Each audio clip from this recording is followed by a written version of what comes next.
பக்கெட்டில் வர ஆப்பமாவை வச்சு எப்படி இலகுவாக பிழை இல்லாமல் நேர்த்தியாக ஆப்பம் செய்கிறதுன்னு தான் இன்றைக்கி பார்க்க போகிறோம். இங்கே பாருங்கள், நான் செஞ்சதில் ஒட்டாமல் அழகாக வந்திருக்குது.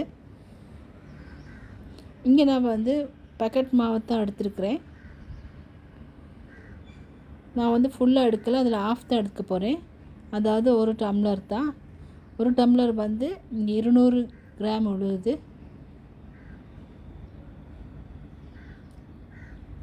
மற்ற நான் அரைவாசி எடுத்து வச்சுட்டேன். இங்கே பார்த்தீங்கன்னு சொன்னால் 400 கிராம் போட்டிருக்குது. அப்போ நான் 200 கிராம் தான் எடுத்திருக்கேன். இந்த மாவில் பார்த்தீங்கன்னு சொன்னால் ஈஸ்ட்டு, உப்பு, சீனி எல்லாம் சேர்த்துருக்காங்க. அதனால் நாங்கள் எதுவுமே மிக்ஸ் பண்ண தேவையில்லை.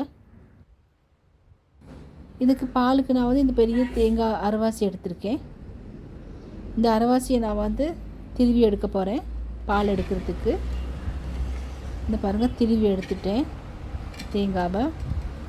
அதாவது தேங்காயோட அரைவாசி பாதி தான் திருவி இருக்கேன். இப்போ நான் இது பிளெண்டரில் போட்டு அடிக்க போகிறேன். ஃபஸ்ட்டுக்கு எங்களுக்கு வந்து திக்கான தேங்காய் பால் எடுத்துக்கொள்வோம். இது திக்கான தேங்காய் பால் எவ்வளோ எடுக்கணும்னு சொன்னால் 3/4 கப் எடுக்கணும். 200 கிராமுக்கு 3/4 கப். 3/4 கப் கொஞ்சம் வார்ம் வாட்டர் தான் எடுத்திருக்கேன். அப்போ தான் பால் வந்து நல்லா திக்காக வரும்.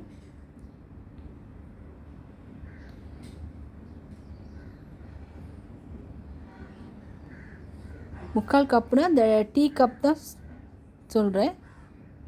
டீ கப்பில் தான் மெஷர் பண்ணி எடுத்திருக்கேன் தண்ணி.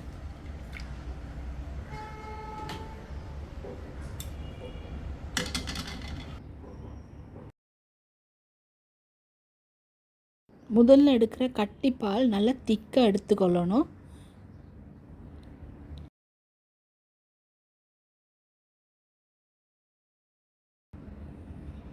இப்போ இந்த டீ கப்பில் தான் நான் வந்து மெஷர் பண்ணி எடுக்க போகிறேன். அதாவது 3/4 கப் தான் எங்களுக்கு தேவை.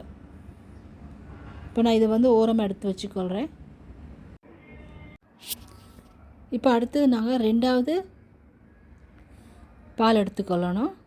அதுக்கும் நான் இளம் சூடான தண்ணி 1 கப் போட்டு 2ஆம் பால் எடுத்துக்கொள்ளணும்.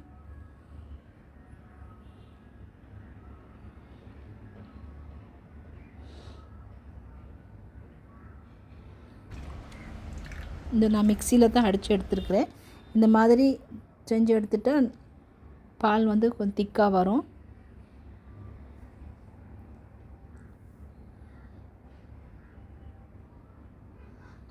இங்கே தான் ஃபஸ்ட் டைம் நீங்கள் செய்கிறீங்கன்னு சொன்னால் நீங்கள் பேக்கெட்டில் அரைவாசி மாவுக்கு செஞ்சு பாருங்கள்.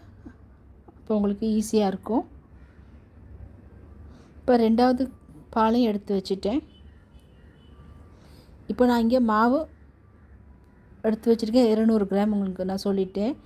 இப்போ வந்து 2ஆம் பால் தான் முதலாவது கலந்துக்கிறோம். இங்கே நாங்கள் பால் மட்டும் தான் கலக்கணும். ஏன்னு சொன்னால் மாவில் எல்லாமே கலந்து வச்சுருக்குறாங்க பேக்கெட்டில். இப்போ நல்லா மிக்ஸ் பண்ணிக்கிறணும். 2ஆம் பால் போட்டு நல்லா மிக்ஸ் பண்ணிக்கிறணும். 2வது தடவையாக எடுத்த 1 கப் பாலை இதோட கலந்து நல்லா மிக்ஸ் பண்ணிக்கிறணும்.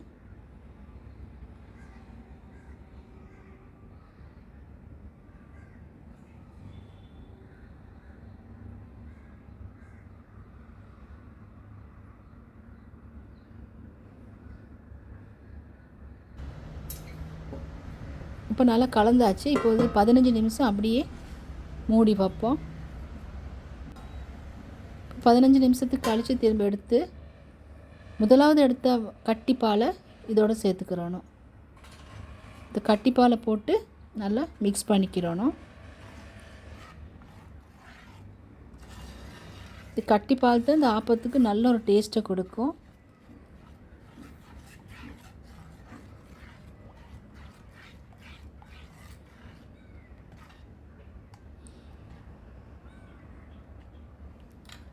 இப்போ நல்லா மிக்ஸ் பண்ணியாச்சு. திரும்ப மூடி ஒரு 15 நிமிஷம் திரும்பவும் அப்படியே வைப்போம்.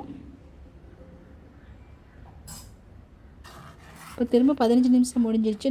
இப்போ நான் மிக்ஸ் பண்ணிவிட்டு இப்போ நான் வந்து ஆப்பம் சுட போகிறேன்.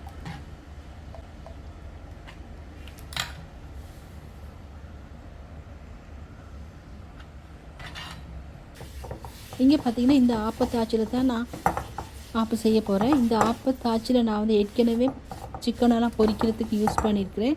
அதனால் நான் வந்து ஃபஸ்ட்டுக்கு இது நல்லா சுடு தண்ணியில் கழுவிட்டேன். கழுவுன பிறகு கொஞ்சம் நல்லா எண்ணெய் ஊற்றி ஒரு முட்டை ஒன்று பொரித்து எடுத்துட்டேன். ஆப்ப சுடுறதுக்கு தாய்ச்ச துடைக்கணும் தானே, அதுக்கு நான் வந்து டிஷ்யூவில் கொஞ்சம் தேங்காய் எண்ணெய் இல்லாட்டி நல்லெண்ணெய் அதெல்லாம் தொட்டுக்கிட்டு இந்த தாய்ச்சை வந்து க்ளீன் பண்ணிக்கிறதுக்கு யூஸ் பண்ணிக்கிறணும். இப்போ தாய்ச்சை வந்து சூடாக்கணும். மீடியம் சூட்டில் தான் நாங்கள் சூடாக்கிக்கிறணும். ஹை ஃப்ளேமில் வச்சு சூடாக்கினா தாய்ச்சி ஓவராக சூடாகின பிறகு ஆப்பம் வந்து ஒழுங்காக வராது. அப்படி உங்களோட தாய்ச்சி வந்து நல்லாவே சூடாகிருச்சின்னு சொன்னால் நீங்கள் வந்து அந்த பச்சை தண்ணி கொஞ்சம் தெளித்து இந்த டிஷ்யூவால் தொடச்சிட்டு திரும்ப வந்து மீடியம் நெருப்பில் தாய்ச்சை வச்சு திரும்ப சூடாக்கணும். இப்போ பார்த்தீங்கன்னா ஆப்பத்தாச்சி ரெடி ஆயிடுச்சு, சூடும் ஆகிடுச்சு. இப்போ நான் கொஞ்சம் கரண்டியில் மாவு எடுத்து ஊற்றி சுட போகிறேன். ஃபஸ்ட்டுக்கு இந்த மாதிரி சுற்றி எடுக்கணும். இப்போ மூடி அப்போ வேக விடுவோம்.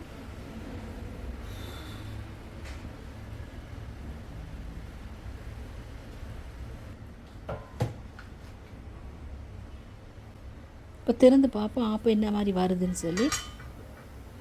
இந்த மாதிரி தான் வருது. கொஞ்சம் சைடில் வந்து ஓரம் வந்து ப்ரௌன் ஆகணும். இப்போ நான் ரெண்டாவது ஆப்பம் செய்ய போகிறேன். அதுக்கு நான் வந்து டிஷ்யூவால் கொஞ்சம் துடைச்சி விட்றேன். தாய்ச்சி வந்து கொஞ்சம் ஓவராக ஹீட் ஆகிருச்சு. அதனால் கொஞ்சம் தண்ணி கொஞ்சம் தெளித்து கொஞ்சம் ஹீட்டை வந்து பேலன்ஸ் பண்ணி விட்றேன். பண்ணிவிட்டு இந்த ஆயில் டிஷ்யூவால் திரும்ப துடைச்சி விட்றேன். இப்போ அடுத்த ஆப்பத்தை போட்டு பார்ப்போம்.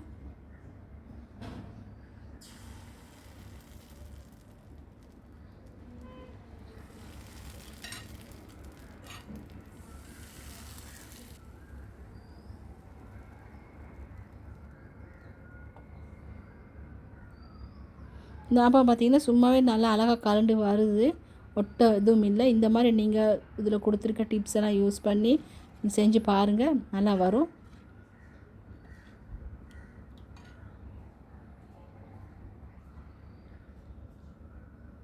இப்போ திறந்து பார்ப்போம். பாருங்கள் இந்த மாதிரி வந்திருக்குது.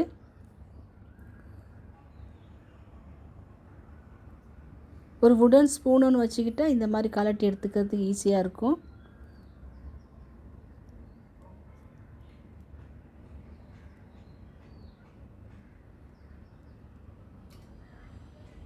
இந்த மாதிரி எல்லா ஆப்பத்தையும் சுட்டு எடுத்துக்கொள்ளணும்.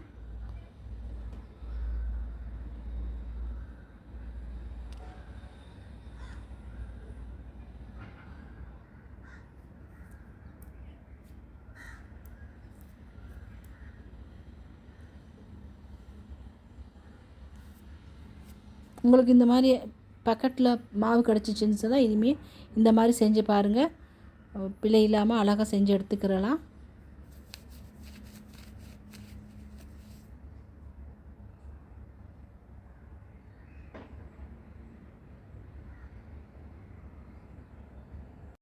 எல்லா ஆப்பத்தையும் அழகாக சுட்டு எடுத்தாச்சு. இந்த வீடியோ முழுசாக பார்த்ததுக்கு ரொம்ப நன்றி. இன்னொரு வீடியோவில் சந்திப்போம். வணக்கம்.